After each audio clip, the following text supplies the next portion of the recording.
Welcome, everybody, to another episode of Beyond the Case, which is a podcast where global leaders from Harvard Business School's OPM community join in a personal capacity and they share the real decisions, failures, and mental models that go behind building enduring companies. My guest today is Deepak Narayanan. He's from OPM 62, which is a few batches before the OPM program that I participated in. Deepak, it's a pleasure to have you here. It's a pleasure, Sohen.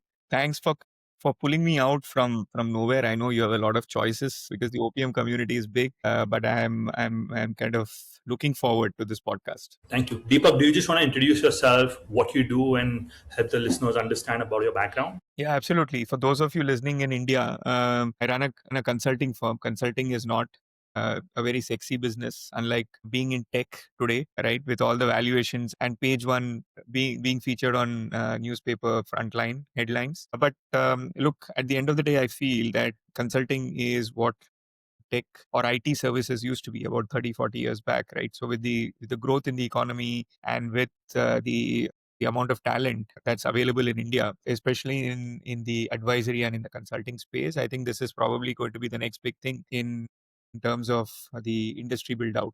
I've always been a consultant in the sense I've always worked for a consulting firm even before I started this company. So 25 years back, I started with Deloitte and then I worked a bit for Ernst and Young. And then in 2007, we started the this company that I currently run. It used to be called as Wealth Tree, a loose translation of Kalpavruks. We didn't find an equivalent name of Kalpavruks. And we named it as Wealth Tree. And between 2010 and 2021, we ran a brand called My CFO, which was essentially working with organizations in either to help the CFO's office or in a number of family managed businesses, family owned, family managed businesses to act as a CFO. And in 2020, we made this transition to a full blown management consulting firm. 2021, we rebranded as Practus, and here we are. And what is your business called today? It's called Practus, Practus, which means results in Latin. So let me segue to why it's called Practus and why we chose the name results. So if you look at consulting in general, people joke about the fact that a consultant tells you time on a watch that you're wearing. And typically reports are issued and it's a black box. We are kind of changing that paradigm to introduce a concept of an ROI, a return on investment, which means that if we charge a certain fee for a client for a certain type of work that we do, we also promise or commit an ROI for the client. So how do we do it? We predominantly work on four areas, which is helping companies to grow their revenues, improve profits, cash flows, or their enterprise valuation. Now, if a client comes to me and says that I've got a growth problem, help me refine my strategy and also help me implement the strategy, then we put down all the layers that can help the client improve their growth trajectory, right? And one of these parameters that I just spoke about gets impacted because of helping them with growth. And then we design our fee in a manner that allows them to see the ROI. So let's say if my fee is $250,000, the ROI that I would be able to generate or promise would be in the range of 3 to 5x as a minimum. Therefore, I think clients feel a lot more comfortable that there is skin in the game. Even though we are a consulting organization, there is skin in the game. Also, I think it's not just about strategy; it's about implementing those strategies on the ground, right? So we could get involved in strategy implementation. It could be in operations transformation, whether it is supply chain, manufacturing. It could be finance transformation, working with the CFO's office. It could be people. It could be digital. So those are those five elements or facets that we bring together in order to successfully take a company from point X to point Y. Got it. I have quite a few questions around what you said. Firstly, I feel consulting is a very crowded space. And so 25 years ago, when you thought about starting Wealth 3, Practice today, which was Wealth Tree back then. Founding a company like this is not just a career move. It's basically based on conviction. So you must have probably had some personal experience or frustration, which might have become the spark to starting this company. Could you walk us through what you were going through then? Absolutely. Happy to do that. Great question, Sohen. So 25 years back, I was still working. I was working for Deloitte and then I moved to Ernst and Young. The company was started around 2007, so it's probably around 18 years since we started the company. But the frustration at that point in time was, as I said, consultants were great at giving out reports. No one cared as to what the companies did with the reports, and there was no handholding or implementation support that was available, right? So it was all about the big picture thinking, working with CEOs and boards, and essentially telling them or chalking out a path for growth or some kind of an improvement, but without, he felt, necessarily having a skin in the game. How do you kind of go about implementing it?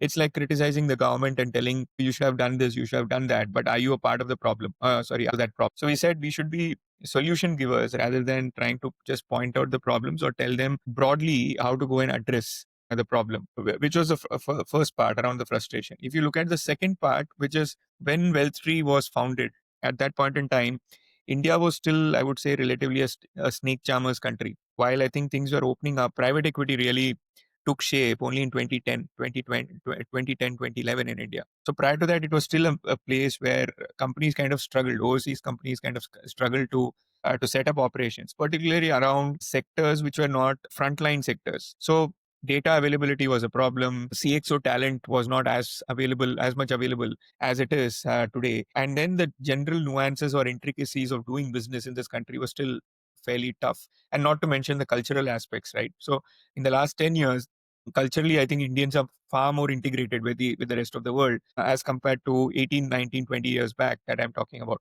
So these were some of the reasons why we said, okay, let's do something in this space, which is all about implementation, which is about getting some of these overseas companies a soft landing.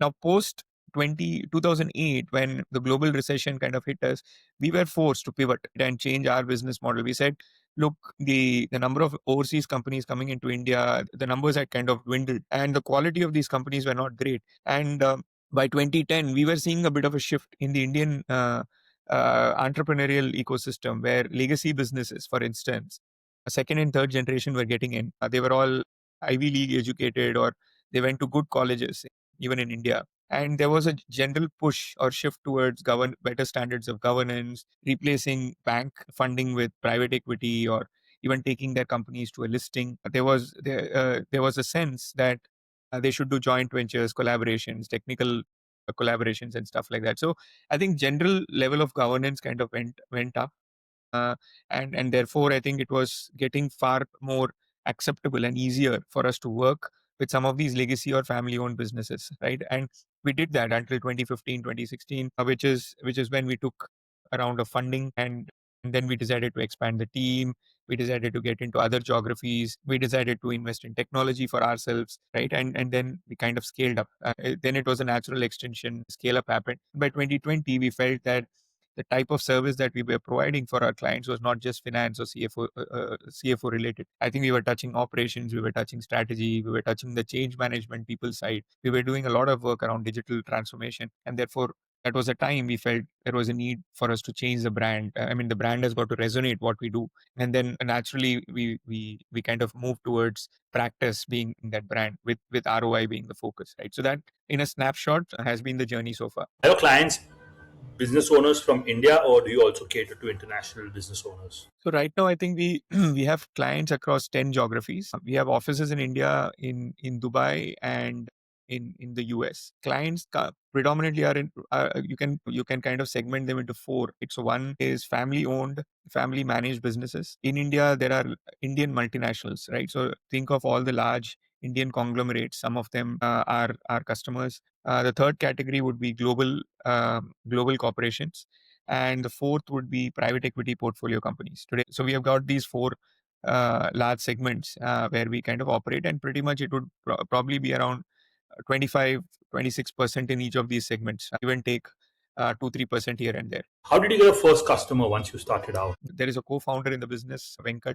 So when both of us came together, some of his connects actually became our first customer. So the company that he worked for when he was a CFO was our first client, right? So in that sense, I don't think we necessarily had to look too far to get our first set. In fact, I think the first 5 or 10 customers were so easy that I almost thought that if this is what entrepreneurship is all about, then we are in for a six sitting spree over the next few years. I mean, little did we know that a lot of things also depended on what the market conditions were, right? And 2008 was the first jolt for us. But yeah, the first few clients were not too tough for us to get. You had the benefit of getting your executive education at Harvard Business School.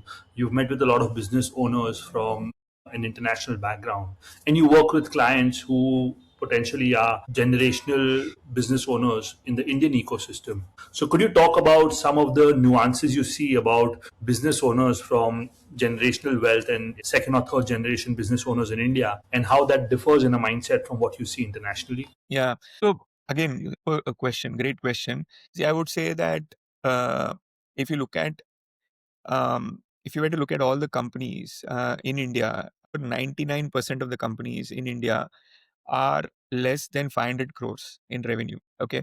So it's only 1% of the companies that are over 500 crores, which itself is a lot. But just statistically, there are not many companies who have broken the 500 crore barrier. I'm sure this is set to change given that with the growth in the GDP and the fact that we are now more and more integrated with global supply chains and with the global world order, the size of companies will only keep going up. How does that compare, let's say, with the US? Even in the US, over 90% of the companies are what is called as SMEs. Okay, it's just that the size differs. What we call as 500 crores here, there it is probably 100 million dollars, right? So I think in terms of size and scale, it kind of differs, but the mindset remains pretty much the same, if I would say so. There are some differences which I'll come to, but pretty much I think SMEs behave like SMEs all over the world. If you look at generational businesses in India, if you look at typical first generation entrepreneurs, I think these are guys who have built it from scratch. Most of them came from nothing. Okay. If you really trace it back to 75, 80 years back, probably a lot of them set up their businesses at a time when India and Pakistan were partitioned. Okay. So they've seen the really difficult times. What we call as difficulty levels, their levels of difficulties has been 3, 4, 5x more as compared to people today. That's point number one. Second, I think having come from nothing, the value on money that they place is at a completely different level as compared to the value of money that even the next generation placed. Okay, so for example, they had to fight for every paise, not even for every rupee, to survive, right?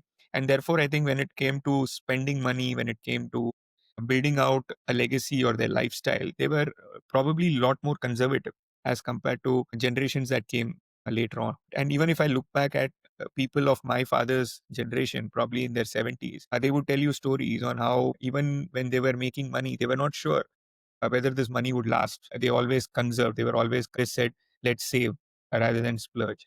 So thirdly, I think there was a sense that because money came money was so difficult for them, they did not necessarily invest in people. Okay, what I mean by that is they had a lot of loyal people, but they would not pay people very high, right? Because there was a very clear gap between the owner and the next set of people. Malik Nokar relationship was always there. So not a lot of money was spent around paying people well. Fourthly, I think they lived in a generation where, in order to get ahead in life, it was not necessarily just the quality of business or meritocracy. It also meant that you had to deal with the government in India, right? Because it was a license Raj, everything was rationed. And so people who had access, connects, and who could do some of these, I mean, the skills that were required to survive in that era was very different from the skill that was required in this era. Now, 20 years later, say in the 90s, the entrepreneurs who were born in the 90s are probably came out of the whole liberalization mindset, right? Starting with, say, the IT services companies or the technology companies. I think when they started from day one, they they thought governance mechanism should be better. You should work with professionals. Your systems and processes have got to be better, right? That continued until 2010, I would say, for only a select set of businesses, which were technology or service businesses. But if you look at the last 15 years, the mindset has changed, not just for services or for technology. It's changed even for manufacturing, real estate, infrastructure. Now, all these guys are getting better at governance because they have also figured out that there is more value to be made by being professionally run, better governed, more visibility, etc., etc., right? Whether it is private equity encouraging them or putting money in them, or them getting valuations in the public markets. So therefore, I think that's kind of changed dramatically. So first generation entrepreneurs pre 90s operated in a certain way. Post 90s, between till 2010, certain sectors operated in a certain way. Today, I think it is a lot more democratic, as I see it. Now, let's fast forward and say what's the second or the third generation doing. The second and the third generation today, I think, knows only one way of working. Okay, because the exposure not just to good colleges from where they come from in India, but also to Ivy League colleges, right? Most of them are exposed to Ivy League colleges, and what they're taught in these colleges is that there is a premium for running business in a certain way. So when they come here, even if their fathers or their uncles are still operating it in a certain manner, they are kind of pushing them to say, look, this is not the way that we should be running our business, right? So I think today's second and third generation is already at probably at a certain level, which took the first generation entrepreneurs of the 70s and the 90s far more years to get there. That's a big change. What I think hasn't changed enough. So when you ask me what's the difference between the US and India is, I think we are a lot more emotional when it comes to letting go of our businesses, whether it is to let it go to a professional who can come and run it for us, or it is about saying we think of every business as a generational business. We want to give it to the next generation. The next generation wants to give it to the next generation. I've been in conversations where if sons don't want to come into the business, the fathers are telling me, why don't you sit in on this discussion and convince my guy that he has to run it? Because all my life I did this only for him. I sacrificed a lot and he's not getting it. Right. So sometimes I only wonder who's not getting it. Okay. So is it the son or is it the father?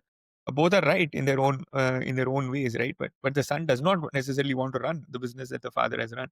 So I think that's one thing that hasn't changed adequately, I would say. A lot of businesses have seen exits, a lot of them have monetized, but there is a lot more that can be done in that space, because we tend to be clingy, emotional about the companies that we run. That's incredible. I have a few questions I'm going to try and club together in a bigger question. Could you talk about the relationship with outside capital for business owners in the Indian ecosystem? From my understanding, initially there was lack of private equity, which you previously mentioned only became more prominent in the early 2000s. So there was more reliability on venture debt, maybe, or bank debt. But secondly, should the business face a downside risk, there was no governing body to resolve it, and that led to litigation which was not too favorable. Now India is coming up with regulations, from what I understand, is around NCLT and other tribunals. I'm not sure if you have any insights on that, but how does that play into the risk taking ability of a business owner who says, hey, now I have more avenues to get access to capital to further grow the company, and should things not work out the way they were before, there's a professional avenue to liquidate and get to closure. Could you talk about the mindset there, please? Absolutely. So if you look at my own example, so I come from a family where I was only told study well, work hard, work for somebody. Okay. I think I'm probably the first guy in my family to come out and do something of my own. It was unthinkable. I was 25 and a half when I started this. And the only thing my mother told me when I was starting this, both of them were very supportive. She only told me you may not get a girl from the community, because it's not a Gujarati or a Marwadi community where naturally everybody is an entrepreneur. The first port of call is to become an entrepreneur. If you can't become an entrepreneur, then you do something else. For us, it is the reverse. You actually study hard. So, could you also mention your community?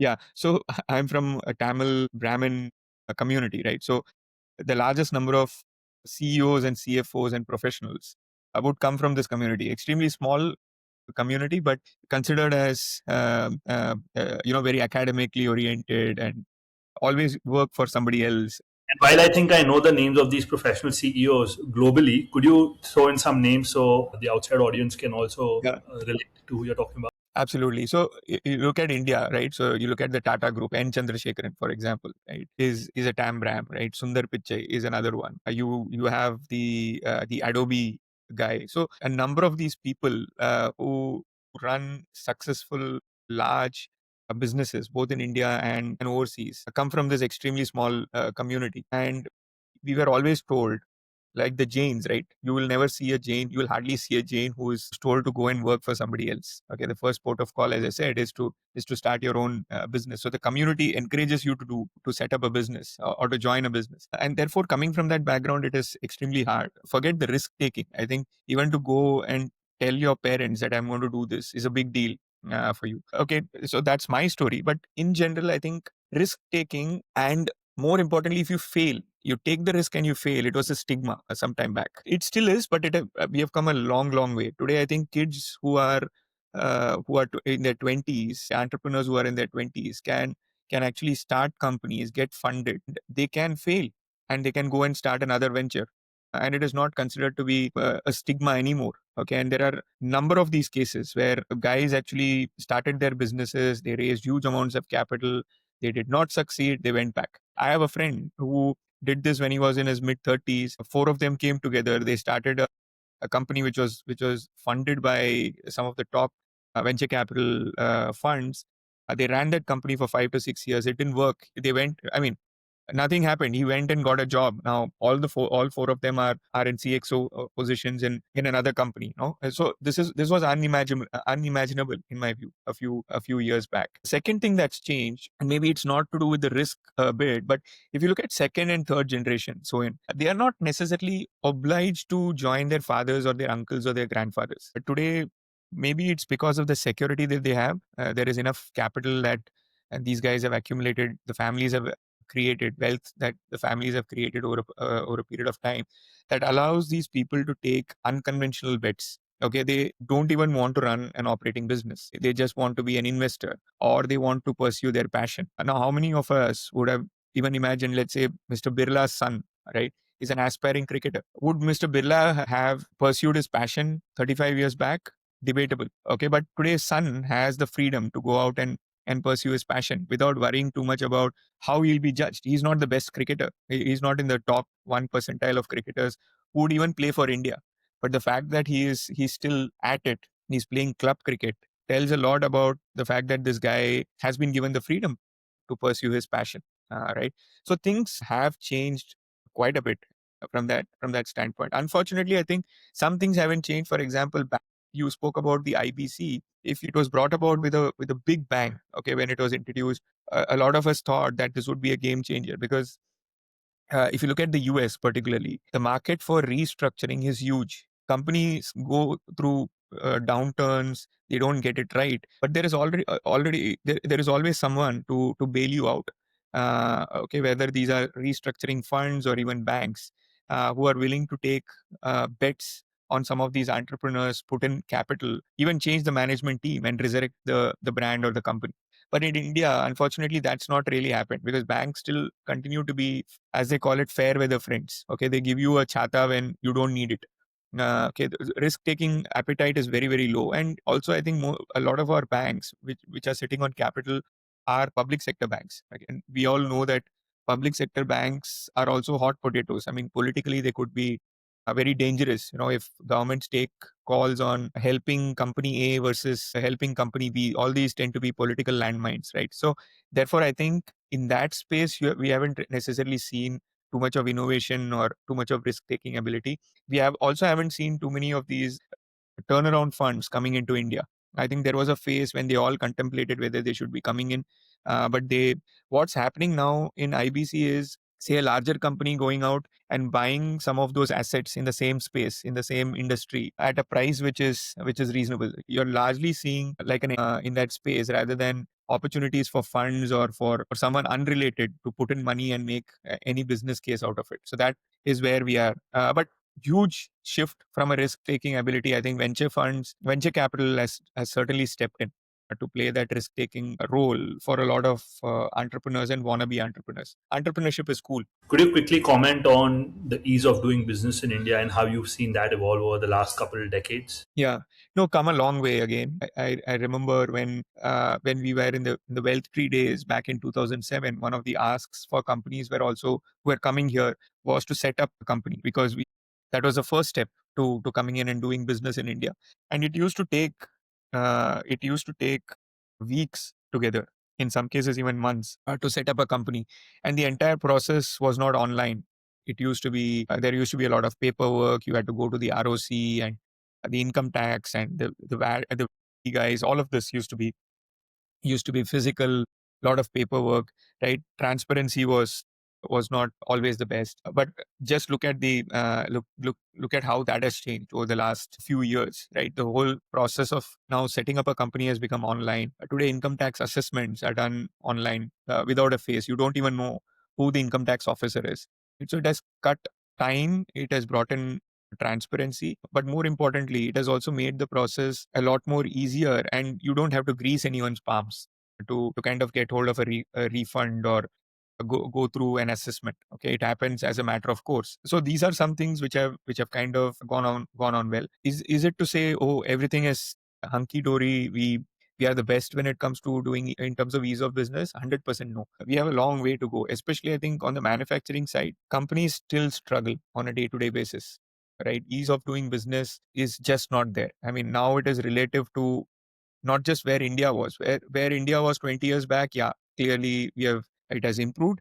But now we've got to compare it with some of the other economies, right? So take China or say the US or any of these economies, for instance, and you will see a stark difference in the way approvals are being given, allocation for land is done, and the way you're going to go and interact with bureaucrats or with the government officials for you to set up anything. I think the difficulty level is still very high. Service business are kind of insulated. Okay, so in that sense, which is why a lot of young entrepreneurs and even venture capital funds are investing in services business. You don't see too much of capital going in manufacturing because it's still very hard to run manufacturing businesses a business in India. I think we need a lot more reforms to get that done, starting with land acquisition. Land acquisition is a nightmare still. Yeah. So give and take, things have improved, but we still have a long way to go before we can compare ourselves with the best in the world. So, what led you to Harvard Business School? At what point in your journey did you have to pause and reflect, or were you recommended? Did someone recommend the program to you and say, "Hey, you should consider OPM"?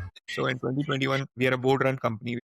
I was appointed as or nominated as the CEO of the company. And when I took over, I think that we are fairly professional, right? We have a professional team running the company, and I don't do too much of the day to day, etc. So I was only thinking, what next for me at that point in time? And while I was thinking about this in 2022, I had not heard about OPM at all. Okay, and even when I had spoken to a lot of people outside, I had not come across something like this because I never asked them the question that I want to do this or I'm contemplating this. And I was searching the internet one day saying, okay, what should somebody at this stage of life be doing? Okay, from an education standpoint. And the OPM program kind of popped up along with a few others. So I went through, say, like sessions with a few of these B schools where they took me through what the curriculum is about, what the profile of the people are, etc., etc. And I found the OPM program to be extremely unique for a couple of reasons. One, I thought that it was a program for entrepreneurs because you would appreciate this, Soin, that entrepreneurs are lonely at the top. Okay, so while you have a lot of professionals working for you, there are stuff that you cannot share. Forget the professionals; you can't share stuff with your family. Okay, when you are in a jam, you have to deal with it with fellow entrepreneurs. So if you have a friend, you're lucky enough, or you're part of any of these forums, then you can go and share it. But you can't share it with even with a lot of your friends because the friends with whom you grew up 25 years back are no longer the friends that who can help you when your business is facing challenges, right? Because they are in a completely different zone. So I found that to be extremely interesting and intriguing to say that this is a program for entrepreneurs and this should be useful for me. One. Second, I thought that cutting myself away from work for 3 weeks in a year, I found that to be very, very interesting. I didn't want to do a program which was virtual or online because we all know what we do when we are doing this virtual or online, right? 3 or 4 hours, your mind is kind of switching back to what's going on at work. You're thinking about what's going on at home, and you're not fully in there. I think a large part of the experience, again, you having done one of the units would appreciate is the cohort, is the time that you spend with people. You may be talking crap with people, but I think even in that crap, when you come back, you discover that there is value in what you have spoken about them. You're discovering newer personalities, you're discovering possibly a sounding board in those conversations, which whom you can go back to and say, wow, this is a guy I want him on my advisory board, or this is a guy whom I want to talk to when my business is in trouble. Right. So these are things which kind of really caught my attention. And last point, the fact that after 3 weeks, I could actually come and implement it. There was no pressure. Okay. It was not that I had to do this program for 3 weeks. and that's the end. You go there, learn, come back, implement. You have time. You have a year. Again, go back to your unit 2. Again, learn, come back and implement. So it allows you that time and space to implement what you have learned over a 3-year period. There's been a little bit of gap between your OPM program and mine, so we may not have had the same professors. But I'm wondering, is there any professor or a case which has stayed with you that you find yourself going back to even today? Yeah, multiple actually.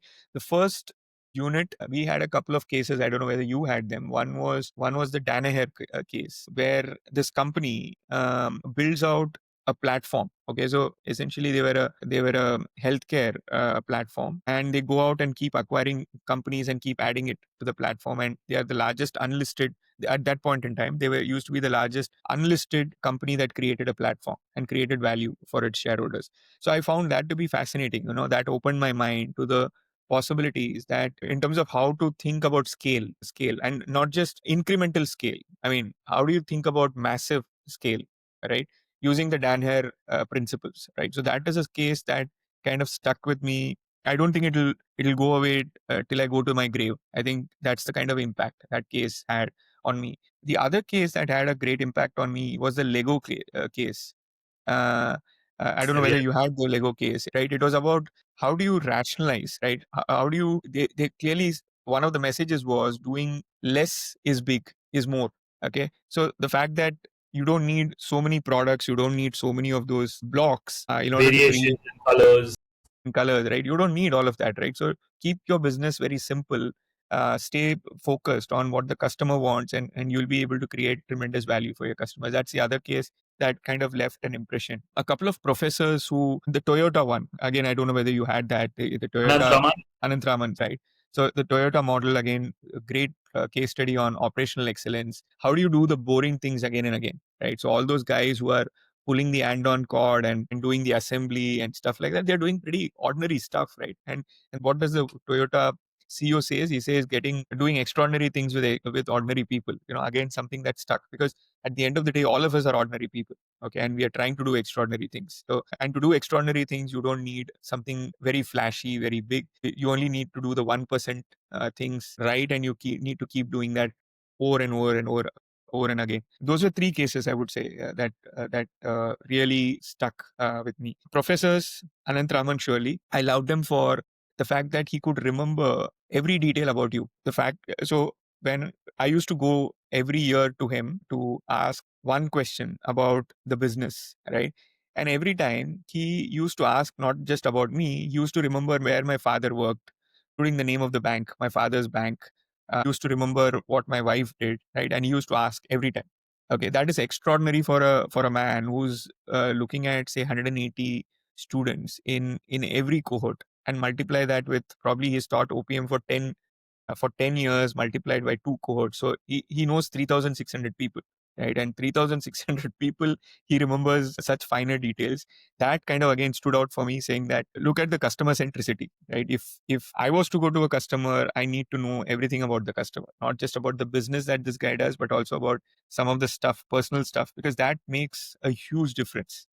Already the barriers are broken. The moment you ask somebody about your father or your parent, your wife or your child, I think the barriers are broken. So that was one. Second, I think Das, and everyone loves Das, not because he grills you, but because I think the kind of rigor that he brings to a case. Okay, so you read every word, you read every number in the case before you go, because you don't know whether you will be the guy who will be caught, right, and grilled. And that's again very humbling for an entrepreneur, because we are never asked questions. So even in your companies, you have the right and the liberty to ask everyone questions, but nobody asks you. And forget about grilling, nobody grills you, right? Nobody dare grills you. So here is a guy, I mean, you're just sitting there with 180 people, knowing fully well that this guy can strip you naked, and yet you're enjoying that experience, right? You don't want him to catch you, but if he catches you, you don't mind it, getting stripped in front of other people, right? And the attention to detail and the conceptual clarity, and there is always something that he brings out, right? The frameworks, etc. So that's another guy whom I love. I don't know whether you had Boris.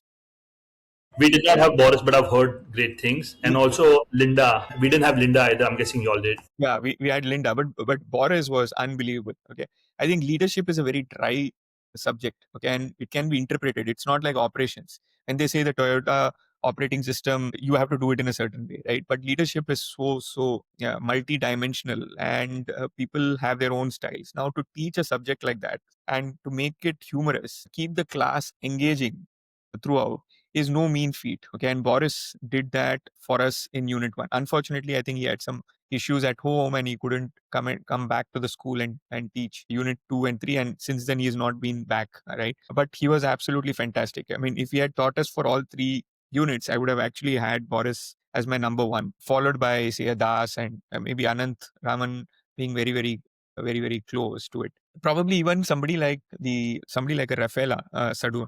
I don't know whether she taught you, but she actually made strategy very interesting. I mean, she taught all the strategy lessons for us, and she was the one who wrote out the Ferrari case. Okay, and we were the first class to, after she wrote that case, she came back and she taught us the Ferrari case. Again, very good. She had to take on other responsibilities within Harvard. She now runs the pub business for the school, and therefore I think she's not no longer a part of the OPM program, but she taught us all three units of OPM. Linda, obviously, because evergreen. The joke is she'll continue to teach even if when your kid goes and does the OPM program, but ultimate favorite, right? She's full of energy at 75, 76 years old. She shows her mom's pictures, she makes it very inclusive. I mean, her family, her son's football, and all of that. So some amazing professors to kind of deal with. Amazing. You are also an avid reader, from what I understand. Is there one book that has fundamentally influenced how you think about business, leadership, or life? Yeah, maybe about life. I think one book, a couple of books that changed the way I approach life in general. One was the autobiography of a yogi by Paramahamsa Yogananda. It is a slightly difficult book to kind of read and grasp. It's also a very long book. I think it's probably 800 900 pages. It took me a lot of time, multiple readings, but a fascinating book if you're interested in stuff beyond. I mean, you can learn leadership, you can learn a lot of things, but just about life, about how things work internally, I think it's a book to go to. And he shares a lot of his personal experiences, which is what makes it very interesting to read. The other one also is a book called Living with the Himalayan Masters by Swami Rama. That's another book that I found to be absolutely fascinating. Okay, and that has kind of shaped, at least in the last few years, my way of thinking and approaching situations. Right, one of the non spiritual books that I would recommend that people read is the Atomic Habits by James Clear. It talks about how small habits make a big difference in your life, right? All the one percenters, those are the ones which make the big difference rather than doing the big bang things. And he talks about how you should train your mind and your brain and make things happen for you. Yeah, so three books, these would be the three. You also practice yoga and you are involved as a volunteer with the Isha Foundation. Could you talk about the impact of these two activities on your life Yeah. and your leadership ability?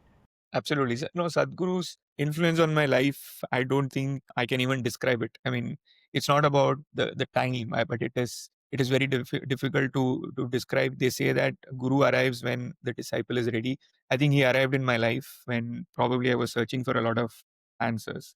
And just being in his presence, I think it makes a huge amount of difference to my mind, my body, and my spirit. Right. So he's probably the biggest influence in my life in the last 7 or 8 years. So a lot of heartfelt vandana to him as him being my guru. Yoga again has helped me. So I'll come to volunteering and then I'll go to yoga. See, volunteering, what I've understood, so is the act of doing something by dissolving yourself. So when you're a volunteer, you're a nobody. Okay, you are in fact ushering in people into a hall. You are arranging footwear in a program, or you're just serving people food. Okay, and again, these are opportunities that you don't necessarily get when you are running a business or you're leading a company. Not that I'm saying you can't do it, but invariably I think people around you are almost saying things that you want to hear, or they are not telling you what is right for you on your face, right? And also maybe you're also in a zone where you're not in a position, you don't want to listen to other people when even when they show you the mirror. But volunteering is such a beautiful experience where you, as I said, you're dissolving yourself. You are going there as a nobody, and you're probably serving people regardless of their social economic backgrounds, right? And that, I think, is a fulfilling and a humbling experience to me. I think that's what volunteering does. As far as yoga is concerned, I think the thing that the way it's helped me is to stay grounded, which is, I think, if you do not have control over your body, then I think your mind will automatically not be in sync or in control. Yeah, your mind is always chattering, and I wouldn't say that I have crossed that stage. My mind, even today, it keeps chattering. But I think if you do yoga and then you sit down for close your eyes and do meditation, I think you're far more peaceful. Your mind is a lot more settled as compared to just trying to do this on your own. Okay, I think that's been the influence that yoga has done to my life. And last point around this is, see, people always talk to me, ask me about how do I control things. Okay, and one thing I've learned through this experience is, I have come to the realization that you don't control anything. What is bound to happen will happen. The fact that I have come to a stage where I think that nothing is controllable is what is making my life a little bit more pleasant as compared to when I was in a stage where I used to think that I could go, it is up to me. Okay, if once I decide that I want to achieve something, I can go and get it. So from the state of control, now it's a state of surrender. And the state of surrender is not to say that you cannot control. It is just you have come to the realization that I don't want to control anything. I just want to let life move the way it goes. Again, for your listeners, this is not to say that you will not work hard, you will not go after stuff. That's not the point. The point is you do your best and leave the rest. Last question: what advice would you give to the 25-year-old Deepak who started his business the first time? So when I started the business, I thought if this doesn't click, I had the academic qualifications and I worked for two good companies. I will go back and possibly get that right. So there was a safety net in my head. I would advise a 25-year-old that if you're going to do something, if you are an entrepreneur, don't be an entrepreneur like me when I was 25. Just go out and do it 100%. Don't think of safety nets. Okay, safety net is anyway there. I'm assuming that people will study enough. Okay, people will do their bit, but don't work with a safety net in your head, because I think that probably delays the journey. What should take you 15 years would probably take you 25 years to get there. So go all out and just enjoy the journey. What is anyway destined for you will anyway happen. Thank you, Deepak. This has been a very powerful conversation. I think you've given a very good layout of the landscape of doing business in India today and the mindset that exists here as well. So I do appreciate that. I'm pretty sure a lot of people will benefit from this conversation. Thank you And again. thank you so much, Sohin. Some of it, I don't know whether you found it interesting or like a pravachan, especially towards the last 10 minutes, but it was not scripted. I think we just went with the flow, and some of these stuff, I just thought it might be interesting for some of your listeners to hear and take out whatever they can. Yeah, absolutely. No, I don't think it was, a pravachan in any way. I think what makes a leader is beyond just, business, right? It's the quality of decisions you take, and the quality of decisions are influenced by your state of mind, your health condition. So yoga plays into this. How are you reflecting, sitting with a book, etc.? What are you feeding your mind? All of that plays into this. Morning routine is so important as well. Something we didn't get the chance to touch on, but all of this eventually comes together and allows you to be the best version of yourself, along with the kind of people you surround yourself with. This has been a very powerful conversation, and thank you again. No, thank you so much, Sohin. Thanks for having me. Thanks for reaching out. You always obviously had a choice, right? OPM, you have many stars on OPM, but thank you. Thank you for having me.